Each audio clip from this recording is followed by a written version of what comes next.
ဒီနေ့တော့အမကအေရီယာတီပွားလေးတွေရဲ့ဇယိုက်တဘာဝလေးတွေကိုလာပြီးတော့ပြပြပေးသွားမှာဖြစ်ပါတယ်အေရီယာတီပွားလေးတွေက March 21ကနေပြီးတော့ April 20ရက်အတွင်းဒီကြားကလအတွင်းမွေးဖွားတဲ့သူလေးတွေကအေရီယာတီပွားလေးတွေပါတို့ကိုမိသားယာတီပွားလေးလို့လည်းခေါ်ကြရပါတော့သူတို့ရဲ့ဆိုင်က Fire ဆိုင်မှာမီးတဲ့ကြီးဆိုးတဲ့ယာတီခွန်လေးတွေပေါ့နော်တဘာဝအားကသဘောထားကြီးတဲ့ကြတဲ့ယာတီခွန်လေးတွေဖြစ်တယ်ပေါ့နော်လွတ်လွတ်လပ်ပေါ့ပေါ့ပါနေထိုင်တတ်ကြတယ်ဖြတ်တိုးညံကောင်းသလိုဟာတညံလည်းရှင်တတ်ကြတယ်အပေါ်ရန်သူတို့ကိုကြည့်မယ်ဆိုလို့ရှိရင်ဘာမှအင်းနဲ့မထားသလိုပေါ့ပေါ့ပပနေတတ်ကြပေမဲ့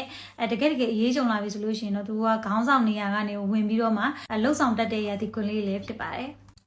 တခြားအချိန်ဒီမှာဆိုလို့ရှိရင်ကြောဝါခြင်းမရှိဘဲနဲ့မထင်မရှားပေါ့နော်နေတတ်ကြတဲ့ရာသီခွန်လေးတွေပါ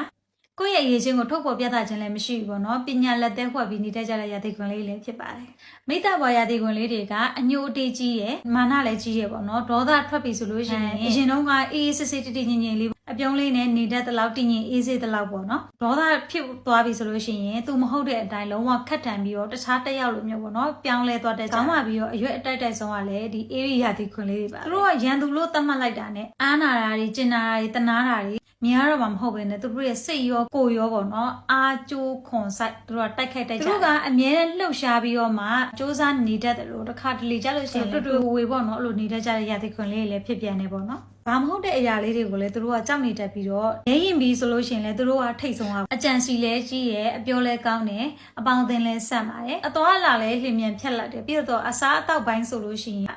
အသားငါးတွေထက်ပိုပြီးတော့မှအသီးရွက်အသီးနှံလေးတွေကိုပို့ပြီးတော့ကျန်းနေတတ်တဲ့ရာသီခွန်လေးတွေပါဘဝမှာတိုက်ပွဲတွေခက်ခဲကျန်းမှုတွေပြီးတော့သူကမိသားစုအရေးပြဿနာရှိပြီဆိုလို့ရှိရင်သူကခေါင်းခံပြီးဒီပခုံးပေါ်တင်ပြီးတော့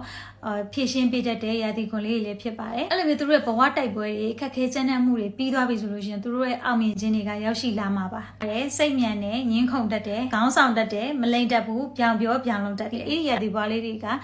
သူတို့မမြင်ရတဲ့ဒီနန်လောကပိုင်းကပြီးမေတော်ကြီးတစ်ပါးကစောက်ရှောက်တာလည်းခံရတဲ့ရာသီခွန်လေးတွေပါသူတို့ကဒီဘက်ကိုချင်းတရားကိုထိမ့်သိမ့်ပြီးတော့နေထိုင်သွားမယ်ဆိုလို့ရှိရင်